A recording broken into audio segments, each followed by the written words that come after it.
Swayam Prabha. Digital India. Educated India.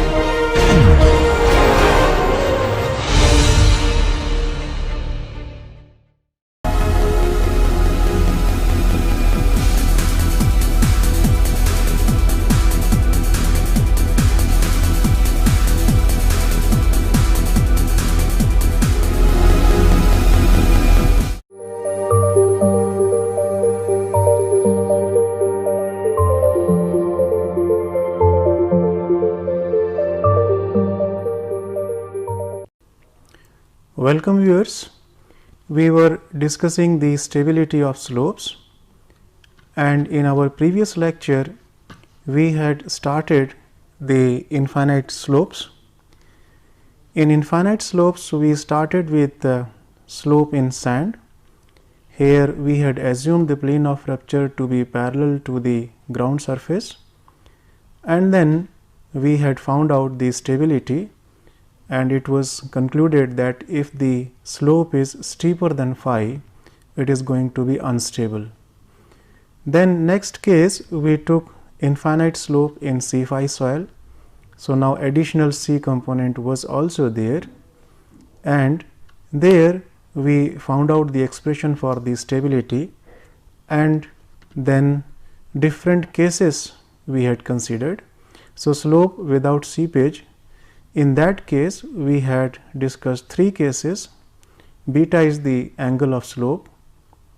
So first case we took was when the angle of slope is more than phi dash. So here if the angle of slope is more than phi dash, means if the slope is steeper than phi dash, what happens? And we saw that because of C there was some additional strength in the slope, and it was possible to make it stable for some height, for some depth, which we called as critical depth. Second case we took beta equal to phi dash, and third case we took beta less than phi dash, and in both the cases we saw that the slope was stable for all the depths. Then we took the case of infinite slope with seepage, and seepage was occurring throughout the entire mass. That means up to the ground surface the seepage was there, and we had considered its expression for the slope stability analysis. Now the next case now we are going to take is partial seepage case, and then we will be discussing completely submerged slope, and then we will move on to the finite slopes. So this is the second case, infinite slope with partial seepage. Here it is the ground surface, and this is the assumed rupture plane. The rupture plane may coincide with the hard stratum. If some hard stratum is there, we take up the rupture plane to be there, and up to here for this depth h the soil is same, and seepage is taking place not through the entire mass this time, but the water table is at a depth h1 below the ground surface, and water table is parallel to the ground surface. That is the assumption we have used in this analysis. Like our previous cases, again we consider one slice here, and now this slice is being acted upon several forces. The equilibrium of this rupture plane is being considered at this particular point. So again the weight of the slice is acting in downward direction, and the shearing resistance, the mobilized shearing resistance will be acting in upward direction, and normal stress here will be acting normal to the plane of rupture. And here we have shown the seepage is taking place in the downward direction. So to do the analysis, we assume again the same limit equilibrium method. The normal stress at the shearing plane is obtained. The process is same. I have shown here final expression. You will be getting the vertical stress by taking the weight of this slice, and then by resolving that vertical stress normal to the plane of surface, you are going to get this expression sigma dash is equal to sigma t into h1. h1 is here, this is the depth of water table, and sigma t I have taken the unit weight of this particular soil mass, and plus gamma submerged into H2. H2 is H minus H1. H2 is this depth of the saturated soil. So, when I am calculating the normal stress, this weight we will be taking as gamma saturated minus gamma submerged, gamma W. So, that will be gamma submerged. So, the weight of this portion will be in terms of gamma submerged into H2. Then you will be able to calculate the vertical stress, and that will be into cos of beta, and its component normal to the rupture plane, another cos beta will come into picture, and this will be the expression for normal stress gamma t into H1 plus gamma submerged into H2 and whole this multiplied by cos square beta, where H2 is nothing but this depth of the saturated soil. And by resolving the vertical stress along the rupture plane, you are going to get the shear stress, the stress which is being applied at this rupture plane. Tau will be equal to gamma t into H1, that is the weight of this particular portion. But now please remember this, instead of submerged, now we will be taking gamma saturated.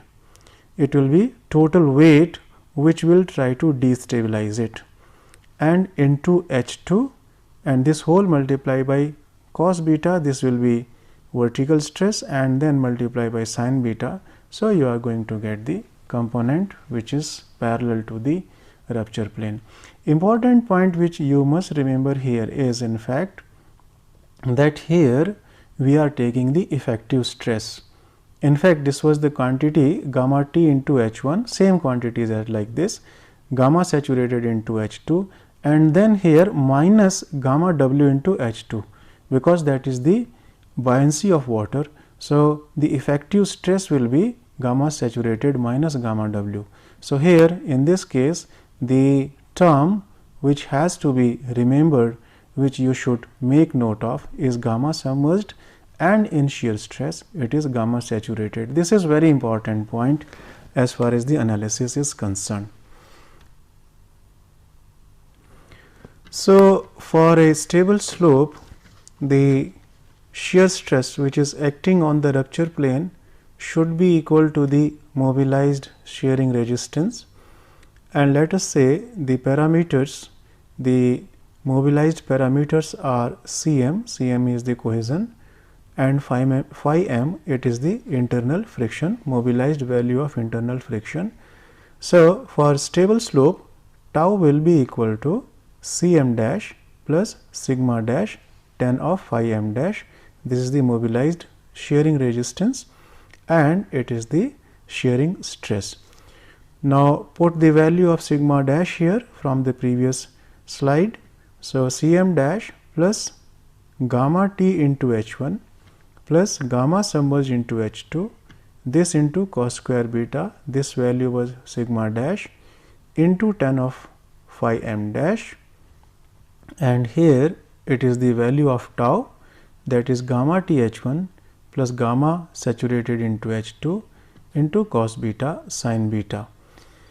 And when I rearrange this expression, you will be getting Cm dash is equal to gamma t H1 plus gamma saturated into H2 into cos beta sin beta minus gamma t H1 plus gamma submerged into H2 cos square beta tan of phi m dash. Now, replace this H2 by H minus H1. H1 is the depth of the water table, and rearrange this expression in that old form, which is very convenient, Cm upon gamma into H. This is a very convenient term which is used in analysis. it was called as stability number. So, Cm dash upon gamma saturated into H is obtained as cos square beta inside bracket gamma T H1 upon gamma saturated into H plus H minus H1 upon H tan of beta minus gamma T into H1 gamma saturated into H plus gamma submerged times H minus H1 upon gamma saturated H multiplied by tan of phi m. So, this is the general expression for this case, and as you know that we have different factors, you can define the different factors in terms of the mobilized cohesion and mobilized angle of friction. So, let us say, let me replace Cm dash by C dash upon Fc. So, Fc is the factor of safety against cohesion, C dash is the maximum value of the cohesion which it can mobilize, and Cm dash is the value of the cohesion which is mobilized. So, Cm dash will be equal to C dash upon Fc, and for a stable slope Fc will be more than 1. Similarly, replacing tan phi m equal to tan phi dash, it should be phi dash upon phi f phi, and then I replace f phi by 1. In fact, most of the times our computations in terms of stability charts, in those computations we use f phi equal to 1. So, here this stability number comes out to be equal to C dash upon F c gamma saturated H into equal to cos square beta inside bracket 1 minus H1 upon H gamma sat minus gamma T upon gamma saturated into tan beta minus inside bracket gamma submerged upon gamma saturated plus H1 upon H gamma T minus gamma submerged upon gamma saturated into tan of phi dash. So, this was the case of partially submerged case. Now, I am taking third case here, completely submerged soil. So, here the water table is not parallel to this, it is not seepage which is occurring here. In earlier cases we were taking seepage to be taking place whether it was through the entire mass or it was taking partially through the mass. Now, it is water table which is resting and the complete slope is now submerged. There will be difference now in the analysis. Let us see what is that difference. The basic philosophy is same. The normal stress at the shearing plane as usual sigma dash will be equal to gamma submerged into H cos square beta. This I have been discussing. So, H here is this is H, and shearing stress on that shearing plane will be equal to gamma submerged into H cos beta sin beta. When you resolve the vertical stress, in fact the process is same as was discussed in previous cases. First we get the vertical stress. From vertical stress we resolve it in tangential direction and in normal direction. Now, the difference at this place is that when you calculate the shearing stress here, for the shearing stress also gamma submerged is used, and I have noted it here, I have placed a note here that it is not gamma saturated, but it should be gamma submerged. This is important point here. So, instead of in the last case we took gamma saturated because that was the weight of water itself was creating instability, it was seeping water. Here it is submerged condition. Under submerged condition the weight of the soil will be given by its effective weight. So, shearing stress also will be calculated in terms of gamma submerged. So, this is the main difference as far as analysis is concerned. Rest the steps are same. For stable slope, mobilized shearing resistance will be equal to Cm dash plus sigma dash tan of phi m dash, and now put these values. Sigma dash is equal to gamma submerged H cos square beta and tan of phi m dash, and put this tau and tau f equal to each other. So, we get this equation Cm dash plus gamma submerged h cos square beta into tan of phi m dash equal to gamma submerged into h cos beta sin beta. When we rearrange these terms, we get a very simple expression this time. Cm dash divided by gamma submerged into h. This is the stability number. C upon gamma h is always stability number. It is a non-dimensional number which is very useful in analyzing, in doing the tedious calculations. So, this comes out to be in this case equal to cos square beta into tan of beta minus tan of phi m dash, and if I take Fc, Fy and Fs same, factor of safety with respect to cohesion, with respect to internal friction, with respect to shearing strength, if I take the factors same, then the stability number will be given as Cm upon Fs gamma submerged into h equal to cos square beta tan beta minus tan phi m dash upon Fs. If these two quantities are not same, then Ns will be equal to C dash upon Fc gamma submerged into h cos square beta into tan beta minus tan of phi dash. Let me now solve some examples. It is given for an infinite slope. C dash is 30 kilonewton per meter square. These are the shear strength parameters given for a particular problem. Slope angle is 25 degree, phi dash is 22 degree, and E is void ratio is given as 0.67 and G value is given as 2.7.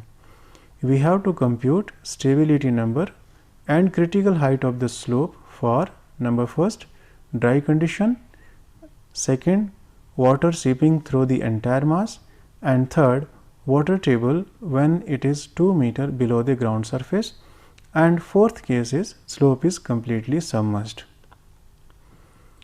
Let us first find out the properties, physical properties of the soil mass. It is given E equal to, E is the void ratio, it is equal to 0.67 and specific gravity is 2.7. Now, you know gamma d, the dry unit weight is g gamma w upon 1 plus E.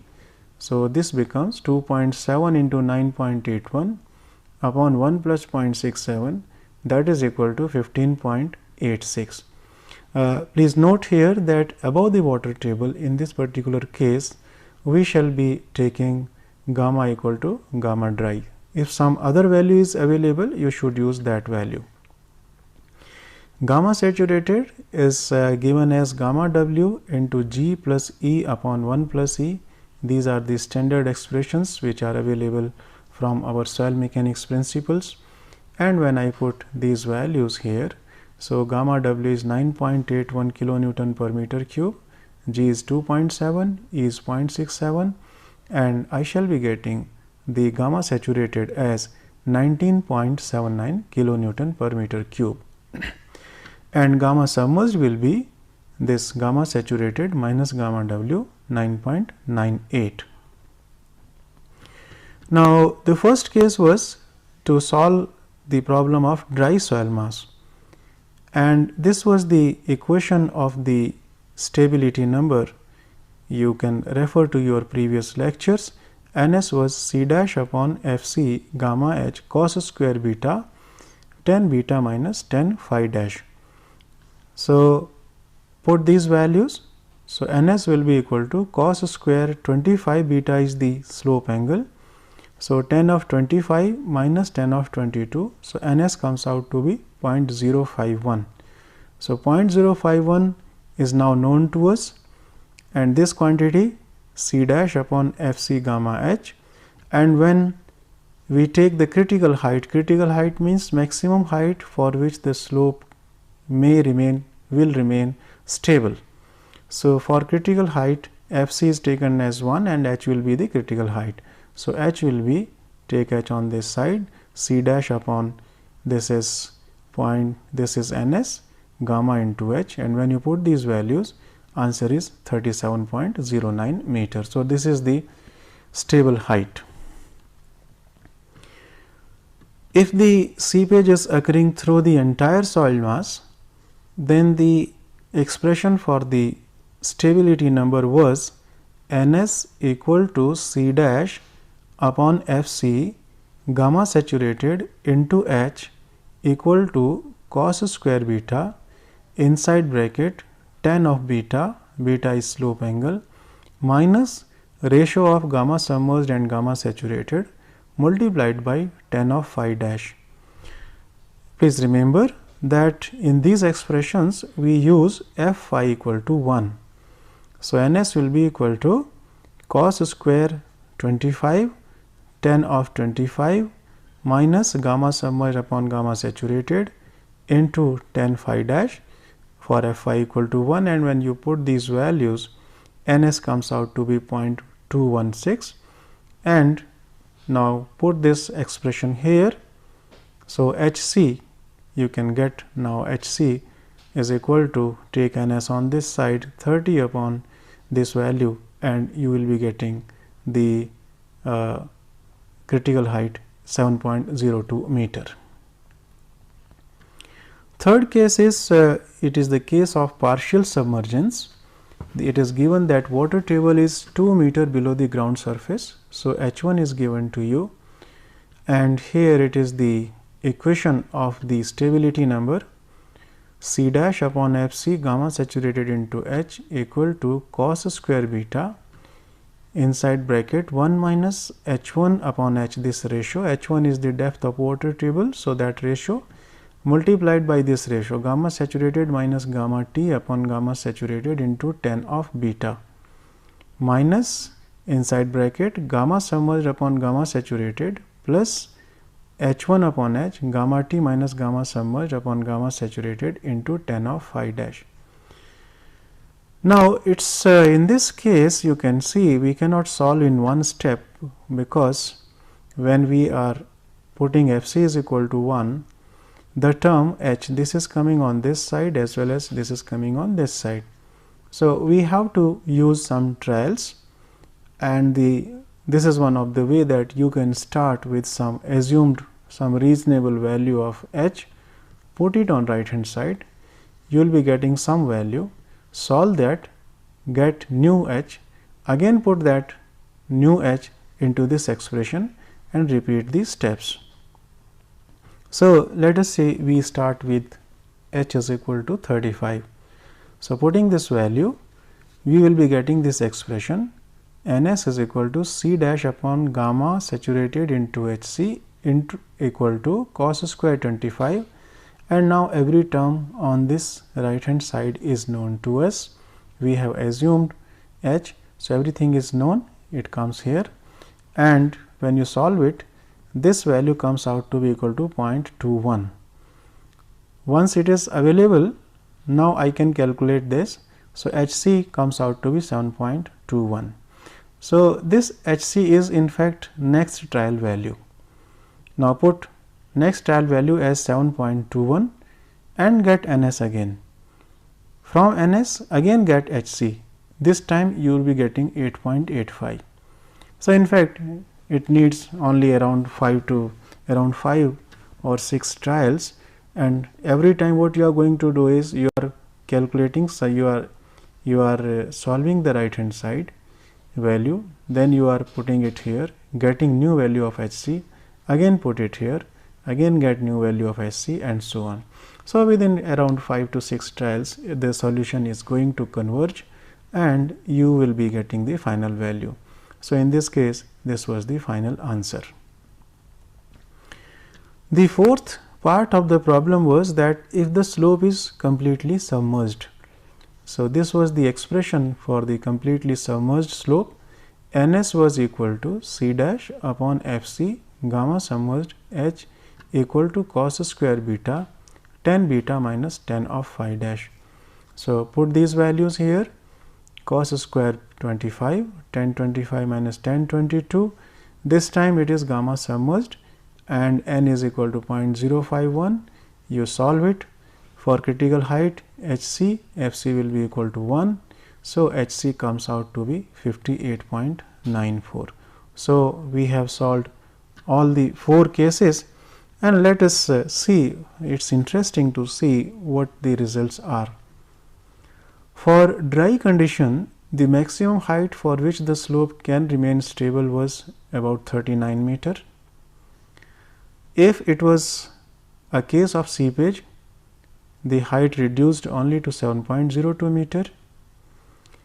If the seepage was 2 meter below the ground level, height was this much, and if it was completely submerged, height was 58.94. So, you can see it is varying, minimum is around 7 and maximum goes around 58. So, you can see the drainage conditions, the water table, the effect of water table is very substantial. It is a very important factor which governs the stability of the slopes, and you can appreciate it from here that because of these conditions the safe height is varying from almost 7 to 58 or 59 meter. Let us take another example. It is given in this problem that for an infinite slope, the slope angle is 25 degree and a hard stratum of rock is available at a depth of 20 meter. The dry unit weight of the soil mass is 16 kilonewton per meter cube and saturated unit weight is 19 kilonewton per meter cube, and it is asked to work out the combinations of C and phi, C dash and phi dash, for which the slope is stable for dry as well as saturated condition, and Fc and Fi can be taken same equal to 1.5. In fact, this kind of the problem we use in back analysis. Many a times it is not possible to do the laboratory tests, and sometimes even if we do the laboratory tests, these analysis, these results from the back analysis, they are more reliable. So, if we have some slope which is stable or which is just at the verge of failure, or if the slope has just failed, we can analyze that slope and we can work out the shear strength parameters, and those values can further be used. So, coming back to this example, let us solve it for first case, that is dry soil mass. The stability number is given as C dash upon Fc gamma h equal to cos square beta multiplied by tan beta minus tan of phi dash upon f phi. Different values of f phi and f c could be taken as per the given case. So, here they are same. So, I put C dash upon 1.5 into gamma, this is dry, gamma dry, and into 20 height of the slope. It is failing at that depth. This is the depth of the rupture plane. So, which we have taken at the hard stratum, at the interface of the soil mass with the hard stratum, and this will be equal to cos square 25 tan of 25 minus tan phi dash upon f phi. Now, you can solve this equation for different combinations. For example, we have taken here phi equal to 10, and when I take phi equal to 10 and solve this equation, C dash comes out to be this much. Then I go on varying 10, I go on varying phi dash. So, phi dash equal to 15, another value, phi dash equal to 20, another value, and so on. So, as the value of phi dash is increasing, the required value of C dash, which is required to make the slope stable, it is decreasing. You can say it is decreasing. Here I have shown the variation of C dash. On y axis we have plotted C dash, on x axis we have plotted phi dash, and you can see there is a variation of C dash with phi dash. So, in fact, if you are able to predict, if you are able to assess one of them in the field, let us say I am very confident about predicting phi dash and I predict that phi dash in the field is 20. So, I can correspondingly take this should be the value of C dash, and this curve gives me how the variation is there, how C varies with phi for keeping the slope stable. The second part of the problem is for saturated slope. So, we have considered it to be fully saturated. C dash upon F c into gamma saturated into H equal to cos square beta tan of beta minus gamma submerged upon gamma saturated tan phi dash upon F phi. Put the values, unknowns are phi and C. So, C dash upon these values. So, here I am using now saturated value cos square 25 tan 25 minus gamma submerged is 19 minus gamma W divided by gamma saturated into tan phi dash upon F phi. Again we solve this equation by taking several various combinations of phi. In fact, infinite number of combinations will be possible. So, at phi equal to 10, C is 191, at phi equal to 15, C dash is 177, and so on.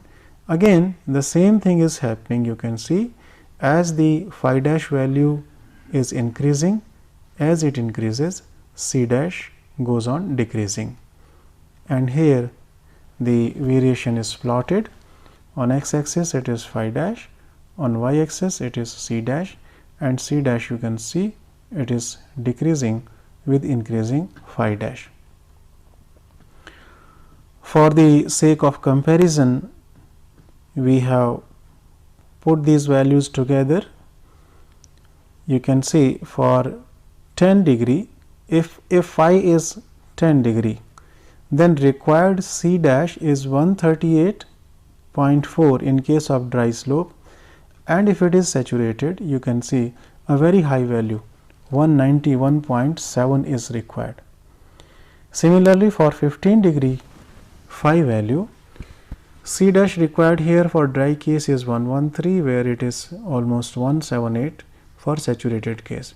So, you can see you can compare these two values, and you will find that for saturated soil mass, higher value of the shear strength parameters is needed. You can see for phi dash equal to 30, for dry you need only 31.97, and this value is quite large. So, for saturated conditions, you can do some sort of parametric analysis. You can do some sort of analysis in which you can tell that if this much happens, if this thing happens, for example, suppose rainfall occurs, and because of the rainfall the water table increases, then you can assess, you can see how the factor of safety will be varying if and when the slope is likely to fail, or whether it is going to remain stable in all the conditions, or whether it is going to remain to be stable for some conditions and unstable for the other conditions. So, friends, we have discussed the first part of the slopes, the natural slopes.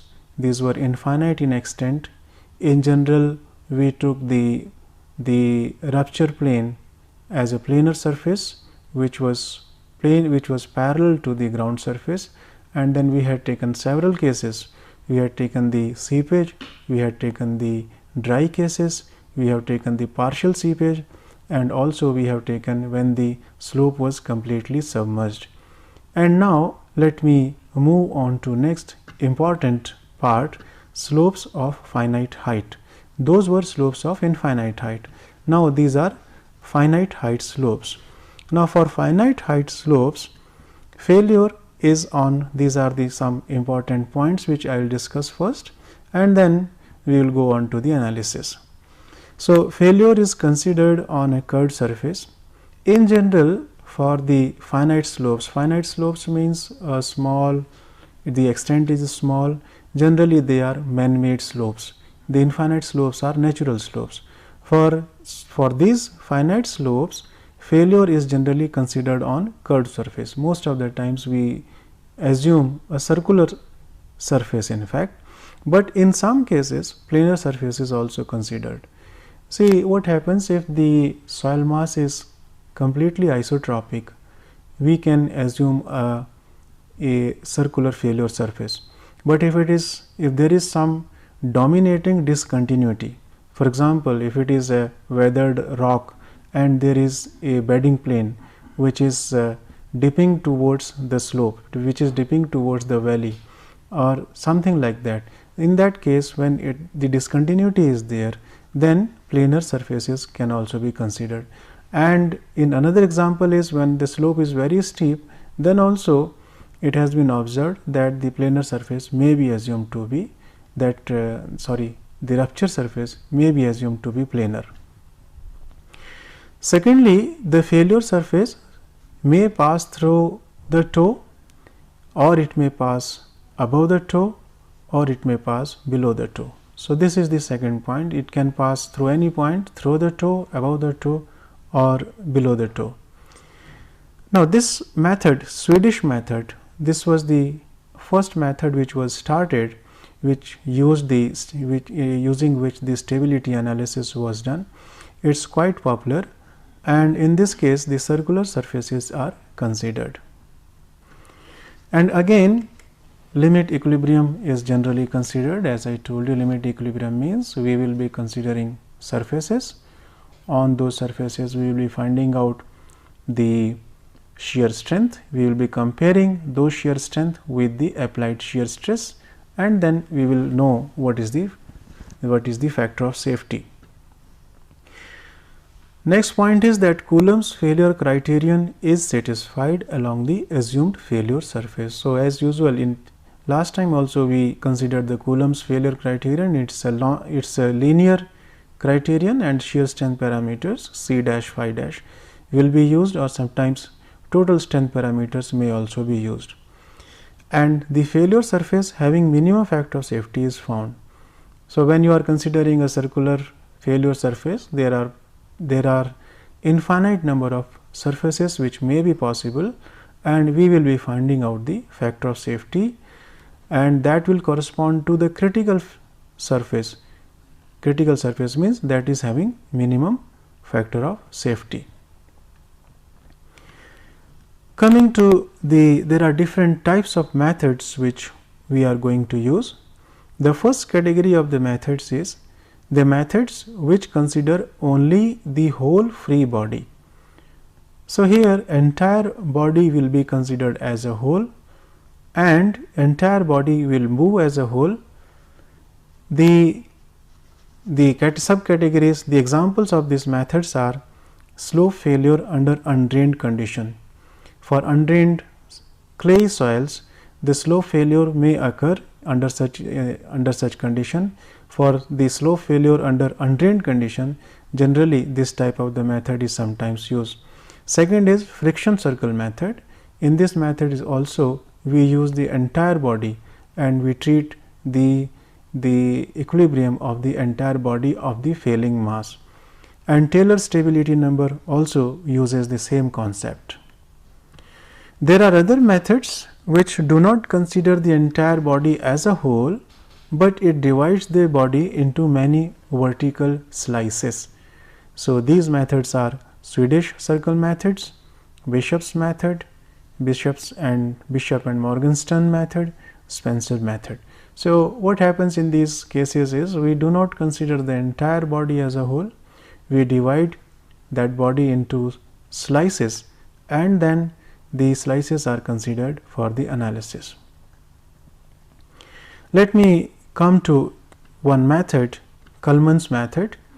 It belongs to the category 1, in which the entire body is considered, and it assumes a plane surface of failure. It does not assume circular failure surface, it assumes a planar failure surface, and it will give you more realistic results when the slopes are steep. If the slopes are not steep, it has been observed that the failure surface is curved. most of the times it resembles with circle. Third point is that failure surface is taken to pass through the toe only. So, it is the failure surface is assumed to pass through the toe. So, this is the method. What we do is, let us say this is the slope here, this is the toe of the slope, and this is the entire body. What we are going to do, we will be taking one trial wedge. So, we consider one trial wedge means one trial surface. So, this is the trial surface we have considered. Our assumption is that this wedge is failing and sliding is occurring on this surface. So, rest of the analysis mechanistically is same as we did in previous case. What we are going to do? We are going to find out the weight of this particular wedge. This weight will be acting in the downward direction. We will then resolve this weight. We will find out the components, and when we will consider the stability analysis. The Kalman's method in fact is its basis is graphical approach. So, this analysis is done little bit different manner. So, taking a wedge, this is the wedge we have taken, and one can find out the area of this wedge, and if you know the area you can find out the weight. So, area of this wedge will be equal to half into this base length into this perpendicular distance.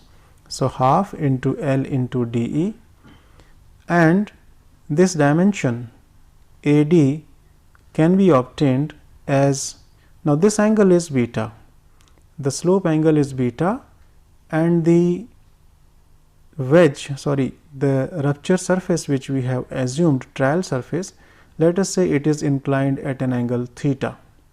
So, this angle is theta, this angle is beta. So, in between this angle will be beta minus theta, and you know this dimension, it is the height of the slope. It is a finite slope, it is not an infinite slope now. So, this height is, this vertical distance is h. So, once this h is available and you know this angle, you can find out this hypotenuse. So, AD will be equal to h cosec of beta, and once this AD is available, now you can find out DE. DE is here. So, DE will be equal to this dimension into sine of this angle. So, D will be equal to AD sine of beta minus theta, and AD is equal to h cosec beta. So, once these two dimensions are available, I can find out the area of the wedge. Area will be equal to half into L. L is this dimension. This dimension also you can find out because you have this angle available with you, and so W is equal to, area is equal to half L h cosec of beta into sine of beta minus theta. This comes out to be the area. Once you know the area, our assumption is that perpendicular to this plane of paper, the dimension is 1. So, we are calculating the weight per unit length. So, this is the weight per unit length perpendicular to the plane of paper.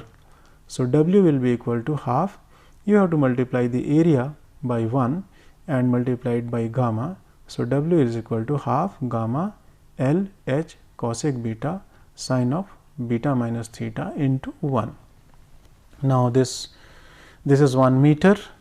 You have to keep it in mind that we are taking it in meters. So, it will be in meters. In some cases when people used to solve the problem in terms of feet, then it used to be per feet. So, the values will be changing. Now, the second component, so this is first force it has considered. Weight is the first force, force in the stability analysis. Second component is cohesive component of the shearing force, and it is taken as this length is available. length is L.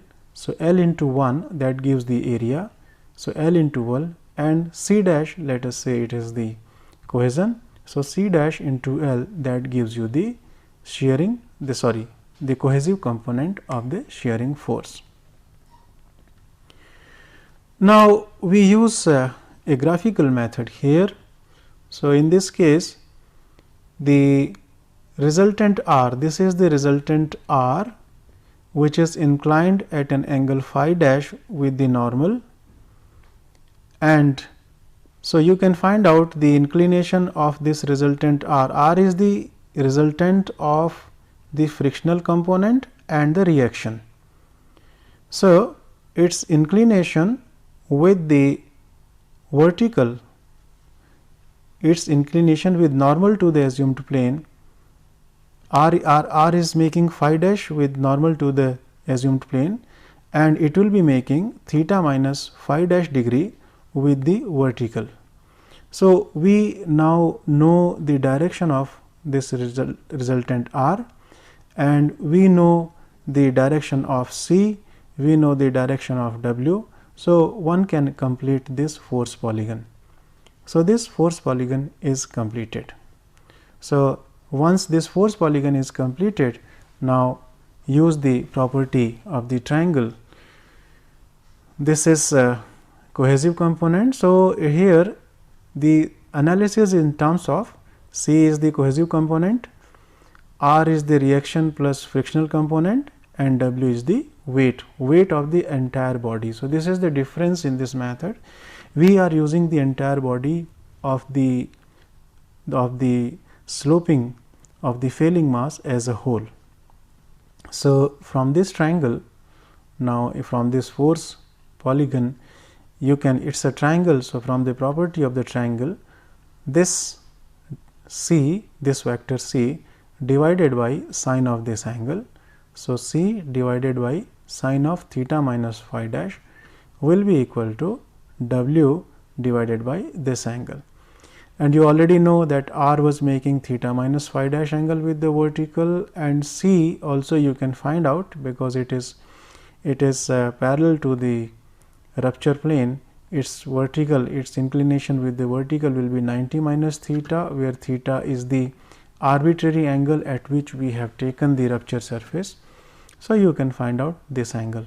It comes out to be 90 plus phi, that is 180 minus this plus this angle. So, you will be getting this angle. So, C upon sine of theta minus phi dash will be equal to W upon sine of 90 minus phi dash. And from here we will be getting this expression, capital C upon W equal to sine of theta minus phi dash divided by cos of phi dash.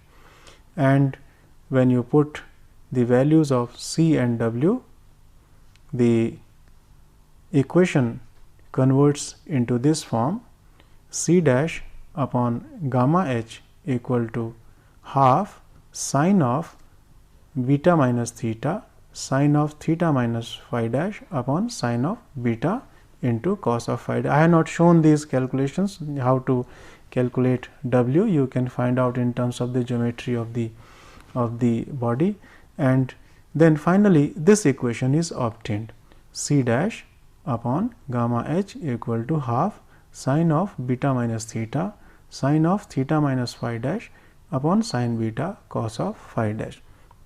Now, theoretically we have to take several trials for theta, and then we have to take the critical one, most critical one, and to do it we can do it mathematically.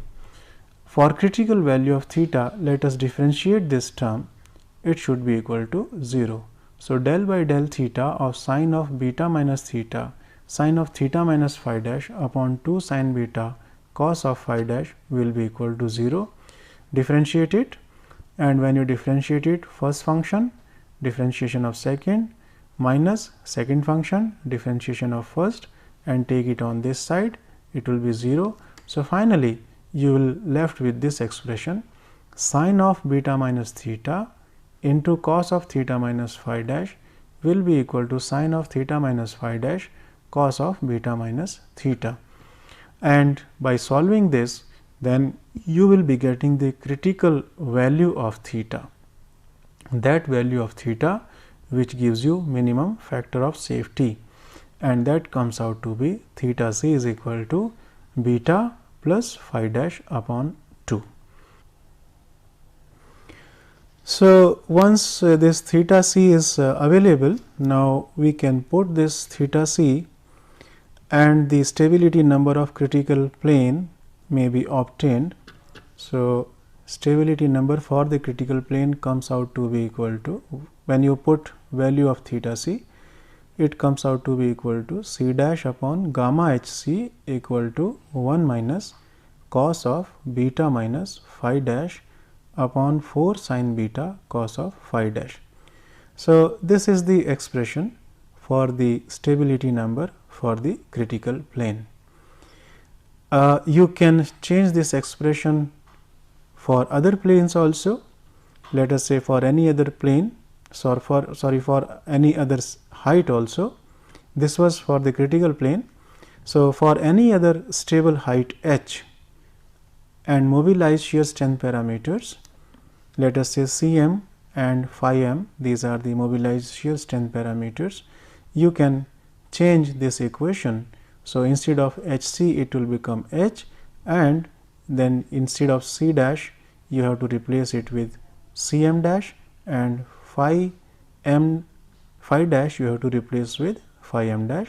So, the equation for the stability number for a critical, for any other plane, for any other slope, stable slope with height h will be equal to, this is the expression Cm dash upon gamma h equal to 1 minus cos of beta minus phi m dash divided by 4 sin beta cos of phi m dash.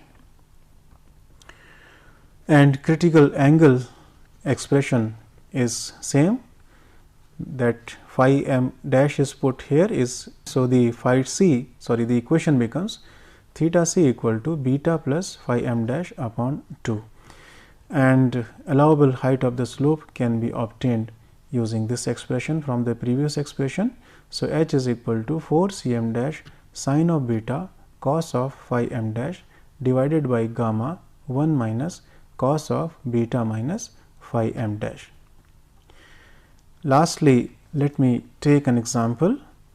It is given there is an embankment, it has slope angle of 40 degree, C dash is given as 30 kPa, phi dash is 20 degree, the unit weight is 16 kilonewton per meter cube, and we have to compute the allowable height, and it is given that factor of safety against cohesion is 1.5 and Fy is 1.2.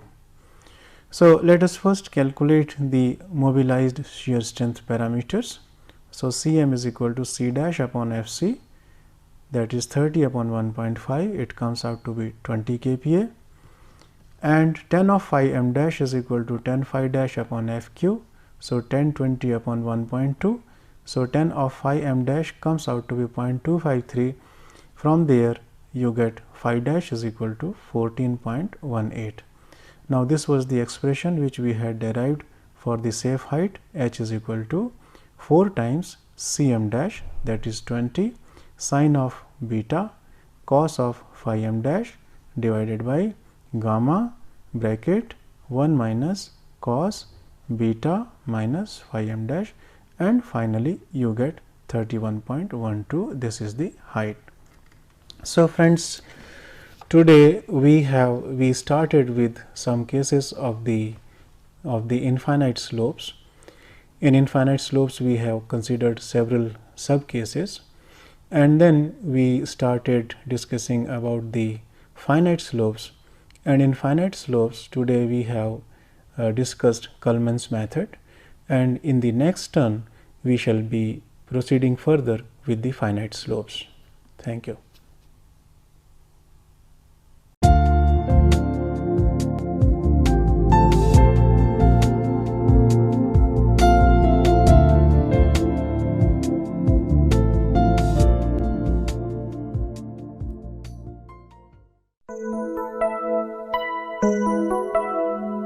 Thank you.